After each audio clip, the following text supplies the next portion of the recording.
Hello, everyone. Welcome to the Newsbrowse News broadcast. According to a report by Sing Tao, Israel's Air Force commander, Omer Tischler, confirmed that the military had prepared to launch a massive airstrike on hundreds of targets inside Iran last week. However, the mission was abruptly called off just 1 hour before takeoff. Reports suggest that Israeli Prime Minister Benjamin Netanyahu canceled the attack under direct pressure from U.S. President Donald Trump. Trump reportedly warned Netanyahu that further escalation could lead to a loss of U.S. support for Israel. The cancellation followed a flare-up of conflict, which began when Iran-backed Hezbollah launched rockets at northern Israel, leading to retaliatory Israeli strikes in Beirut and a subsequent Iranian barrage of 24 ballistic missiles. Following the canceled strike, the United States and Iran successfully brokered a ceasefire agreement over the weekend, which also sought to calm tensions on the Lebanese front. While clashes between Israel and Hezbollah have since eased, they have not yet completely stopped.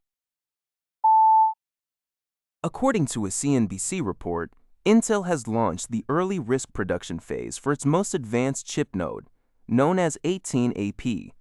This development marks a significant step forward in Intel's ambitious turnaround strategy to establish itself as a major contract manufacturer capable of producing leading-edge chips for external clients. Specifically, the technological progress inches Intel closer to a highly anticipated potential deal to manufacture custom chips for future Apple devices. Intel disclosed that the 18AP node delivers either a 9% performance increase or an 18% reduction in power consumption compared to the standard 18A node, which has been in mass production since late 2025 at its Arizona fab. Although Intel has yet to secure a prominent third-party customer, the business has seen strong support from Wall Street and strategic backing, including a $5 billion investment from NVIDIA and a 10% equity stake taken by the U.S. government. Analysts suggest that while rival TSMC currently dominates the production of custom ARM-based architectures used by companies like Apple, Google, and Amazon, Intel's advanced EMIB packaging technology offers a valuable near-term opportunity to address industry bottlenecks and win over major tech clients. Newly public SpaceX briefly surpassed Amazon on Tuesday to become the fifth most valuable company in the world. TechCrunch reports.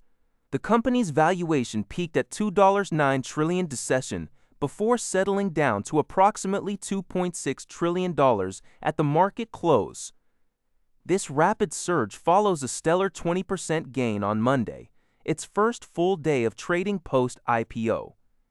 The momentum was further amplified on Tuesday by the commencement of options trading on SpaceX shares and the announcement of its acquisition of AI coding startup Cursor for $60 billion in stock. While SpaceX has expanded its revenue channels through non-binding compute leasing deals with Anthropic and Google, its financial profile remains a stark contrast to Amazon's. SpaceX posted a $4.9 billion loss on $18.7 billion in revenue last year, whereas Amazon generated a $78 billion profit on $717 in sales. Market experts point out that since SpaceX made only 4% of its shares available for trading, the stock remains highly susceptible to dramatic price swings.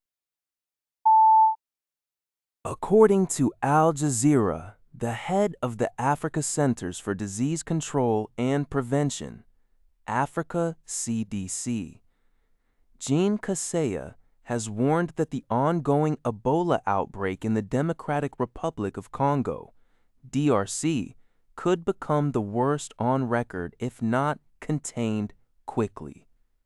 The outbreak has already infected at least 837 people and claimed 196 lives.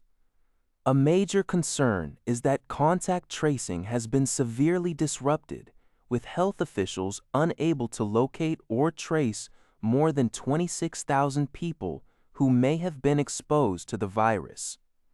Red Cross officials state that the epidemic has not yet peaked and could persist for up to a year. The response is struggling due to a lack of treatment centers, local community resistance to hygiene protocols, and unsafe traditional burial practices.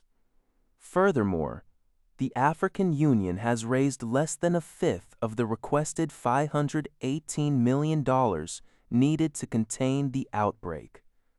Adding to the crisis, there is currently no approved vaccine or treatment for this specific Ebola strain, and development could take up to 9 months. The virus has also spread to neighboring Uganda, which has reported 19 cases and 2 deaths.